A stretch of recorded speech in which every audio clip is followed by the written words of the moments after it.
আসসালামু আলাইকুম। প্রিয় দর্শক,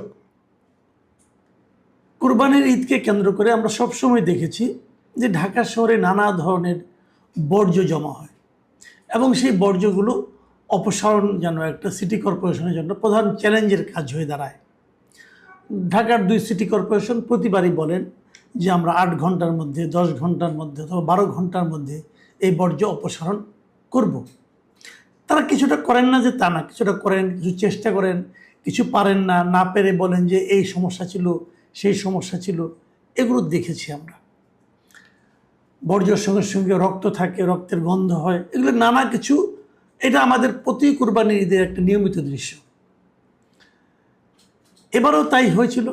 2 সিটি কর্পোরেশন, একজন বলেছে 8 ঘন্টার মধ্যে ক্লিয়ার করব, আরেকজন বলেছে 12 ঘন্টার মধ্যে ক্লিয়ার করব। আমি আপনি কি দেখেছি কি দেখিনি সেটা তো নানা ধরনের সন্দেহযুক্ত কথা। যেমন আমি বললাম যে বর্জ্য পরিষ্কার হয়নি, সিটি কর্পোরেশন কর্তৃপক্ষ বলবে না হয়েছে, আবার আরেকজন বলবে যে হয়নি, বলবে যে সে আওয়ামী লীগের লোক, এই জন্য না করছে। নানা ধরনের কথা হয়। এটা আওয়ামী লীগ আমলে হয়েছিল যে বিএনপির লোকরা ছড়াচ্ছে যে বর্জ্য পরিষ্কার হচ্ছে না। এই ধরনের নানা কথা কিন্তু প্রতিবারই বলা হয়। তো এবার আমরা যেটা দেখলাম, এটা আমার কাছে অন্তত পক্ষে একটু অন্যরকমই মনে হলো, একটু নতুন ধরনের একটা ঘটনা আমাদের চোখে পড়লো। সেটা হলো যে এবার মাননীয় প্রধানমন্ত্রী তারেক রহমান উনি নিজেই এবং আচমকা কোনো জানান না দিয়ে, কোনো রকম পূর্ব পরিকল্পনা বাইরে, কেউ জানতো না, কেউ প্রস্তুতি নিতে পারেননি, এমনভাবেই উনি বর্জ্য অপসারণ কেমন হয়েছে দেখার জন্য উনি রাস্তায় নেমেছেন। ইন্টারেস্টিং ব্যাপারটা। আমি একটু প্রশংসাই করছি, হয়তো অনেকে বলবেন যে আবার এখন দালালি শুরু করলেন কিনা। আবার এর আগে বিভিন্ন সময় বলা হতো যে আপনার চোখে তো কোনো কিছু ভালো চোখে পড়ে না, কেবল খারাপগুলি বলেন, সরকার তো কিছু ভালো কাজে করে সেগুলি একটু বলেন। সেই হিসাবেই একটু ভালো কাজের কথা বলি। তারেক রহমানের এই উদ্যোগটা অভিনব। উনি কি করেছেন? উনি স্থানীয় সরকার প্রতিমন্ত্রী এবং ঢাকা দক্ষিণের যিনি প্রশাসক, মেয়র হিসেবে যিনি আছেন, মেয়রের প্রশাসক আর কি, আব্দুল সালাম, দুজনকেই তার অফিসে ডেকেছেন, তার বাসার সামনে যেতে বলেছেন এবং যাওয়ার পর দুজনকে গাড়ি থেকে নামিয়েছেন এবং তাদেরকে বলেছেন যে আপনারা আমার গাড়িতে উঠুন। এবং ওনার গাড়িতে উঠিয়ে উনি নিজে ড্রাইভ করে উনি রাস্তায় নেমেছেন দেখার জন্য যে কোথার কী অবস্থা। এবং উনি কয়েকটা জায়গায় গেছেন, হাতিরপুল এলাকায় গেছেন, elephant road, green road, farm gate, Karwan Bazar, এই সমস্ত এলাকা উনি নিজে গাড়ি চালিয়ে পরিদর্শন করেছেন। আমার জানা মতে এটা একটা অভিনব ঘটনা। এর আগে এই ধরনের ঘটনা ঘটেছে কিনা আমি কখনো শুনিনি। এখন বলবেন যে প্রধানমন্ত্রী গিয়েছে তো কী হয়েছে? হ্যাঁ, প্রধানমন্ত্রী গিয়েছে তো অনেক কিছু হয়েছে। যদি শীর্ষ ব্যক্তিরা এরকম মাঠে নামেন পরিদর্শনের জন্য তাহলে অনেক কিছু হয়।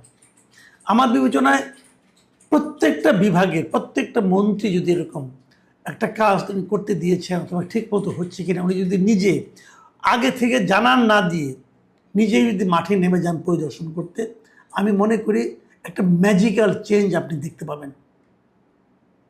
এবং আমাদের এখানে কি হয়, যখন কোথাও একটা ঝামেলা হলো তো একদম নিম্ন স্তরের যে ব্যক্তিটা দায়িত্বপ্রাপ্ত আছেন তার উপর দায় চাপানো হয় যে ওর জন্য এরকম হয়েছে।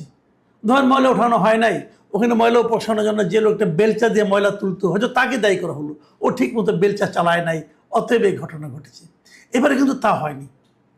এবার দুজন আঞ্চলিক নির্বাহী কর্মকর্তাকে তাৎক্ষণিকভাবে কিন্তু বরখাস্ত করা হয়েছে এবং তাদের বিরুদ্ধে বিভাগীয় ব্যবস্থা নেওয়ার জন্য নির্দেশ দেওয়া হয়েছে। প্রাইম মিনিস্টার নিজেই কাজটা করেছেন।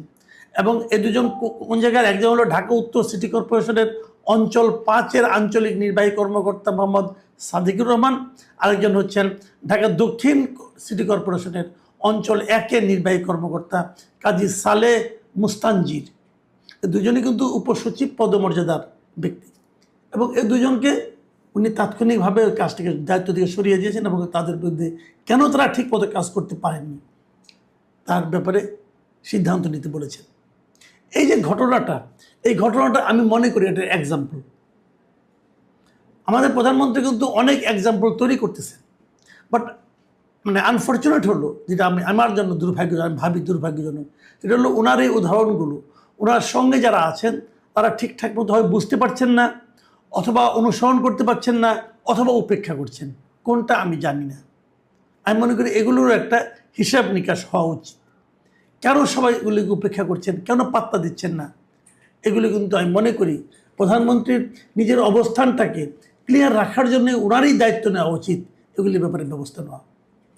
উপসচিবকে উনি 2 জন উপসচিব পদমর্যাদা মানে নির্বাহী যে আপনার কর্মকর্তা যারা আছেন, এদেরকে যে আপনার বরখাস্ত করা অথবা তাদের মধ্যে শাস্তির ব্যবস্থা করা, এই যে ব্যবস্থাটা, এটা কিন্তু একটা বড় ধরনের পদক্ষেপ আমি মনে করি।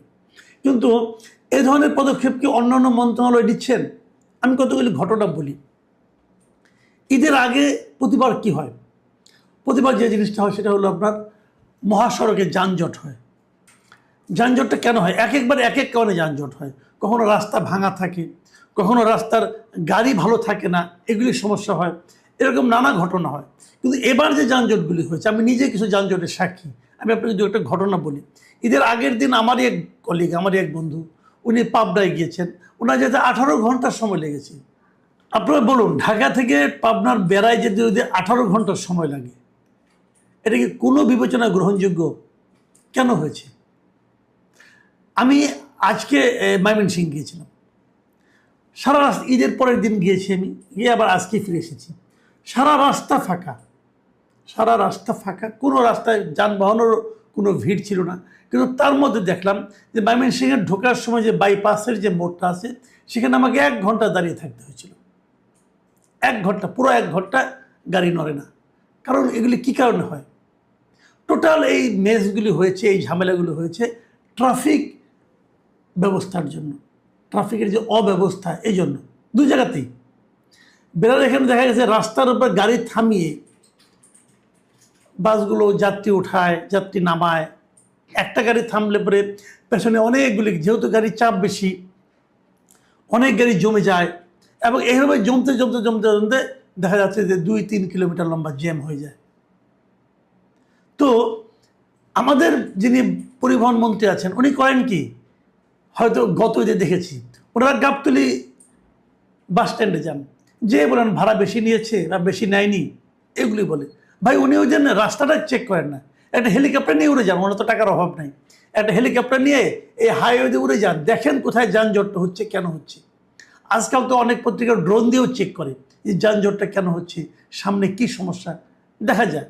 এগুলো দেখুন এবং সিদ্ধান্ত নিন, সমাধানটা করুন, কেন হচ্ছে এগুলো। আরেকটা ঘটনা বলি, এই যে আমাদের কোরবানির চামড়া, আজকে দেখলাম যে চামড়ার যারা নাকি বিভিন্ন বাড়ি থেকে চামড়া কিনেছেন, 300 টাকা করে চামড়া কিনে 100 টাকা বেচতে পারেননি। চামড়ার দাম এত কম কেন? আমরা ছোটোবেলায় দেখেছি যে গরুর চামড়া 2000-3000 টাকার মধ্যে বিক্রি হতো। সেই তখন যখন নাকি 30,000 টাকা দিয়ে গরু কেনা যেত, বড় গরু পাওয়া যেত, 30,000 টাকার গরুর চামড়ার দাম 2-3 হাজার টাকা হতো। আর এখন 1.5 লাখ 2 লাখ টাকা গরুর যে গরুর দাম, সেই গরুর চামড়ার দাম 600-700 টাকা হয় না, 500 টাকাও হয় না অনেক সময়। কেন? পৃথিবীতে আপনার মনে কখন এই প্রশ্নটা জাগে না যে পৃথিবীতে সব কিছুর দাম বাড়ে কিন্তু চামড়ার দাম কমে?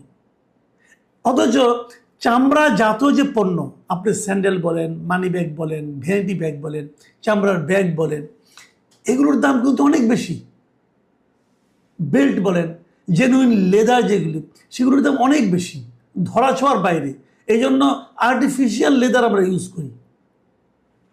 জেনুইন লেদারের এত দাম, যে জেনুইন লেদারের এত দাম, সেই চামড়ার, কাঁচা চামড়ার দাম এত কম কেন? কখনো ভেবেছেন, কখনো প্রশ্ন করেছেন? এই প্রশ্নটা আমি একজন চামড়া ব্যবসায়ীকে করেছিলাম, তিনি কোনো উত্তর দিতে পারেন নাই। তিনি বলেন কি, আমাদের চামড়ার একমাত্র ক্রেতা হলো চীন, আমরা চীন ছাড়া অন্য কোথাও রপ্তানি করতে পারি না, তাই নাকি এই অবস্থা। তো দেশে আমার তখন প্রশ্ন উঠল, মানে আমার চিন্তা জাগলো, আমাদের কি বাণিজ্য মন্ত্রণালয়, শিল্প মন্ত্রণালয় এগুলো নাই কিছু? এরা জানেন না কেন চামড়ার গ্রাহক আমরা সারা দুনিয়ায় পাইনি? অথচ ছোটোবেলায় কিন্তু আমরা পড়েছি যে আমাদের মূল রপ্তানিজাত পণ্যই হচ্ছে এই চা, চামড়া, পাট, এগুলো। চামড়ার এই দুরবস্থা কেন? তো এই সমস্ত মন্ত্রী যারা আছেন, তারা একটু দেখেন না ভাই, আপনি একটু এলাকায় যান, আপনি একটু টেনাইতে যান, আপনি একটু বাজারটা দেখেন, কেন আমরা ইন্টারন্যাশনাল মার্কেটটাকে ধরতে পারছি না? কেবল গার্মেন্টসের পণ্য বিক্রি করলে হবে? যে এই যে কথাগুলি বললাম, আমি খালি ঈদ দিয়ে প্রসঙ্গ আলোচনা করলাম, কিন্তু ঈদের বাইরেও কিন্তু অনেক প্রসঙ্গ আছে। আমাদেরকে বুঝতে হবে যে খোদ মন্ত্রী যিনি আছেন, দায়িত্বপ্রাপ্ত যিনি বড় কর্তা, তিনি যদি ঘরে বসে থাকেন আর ভাবেন সব কিছু অটোমেটিক্যালি ঠিক হয়ে যাবে, তাহলে ভাই আপনারা এখনও প্রকৃত বাস্তবতাটা বুঝতে পারছেন না। মাঠে নামুন, জনগণের সেবক হওয়ার জন্য। আপনারা তো দায়িত্ব নিয়েছেন, আপনারা তো প্রতিশ্রুতি দিয়েছেন।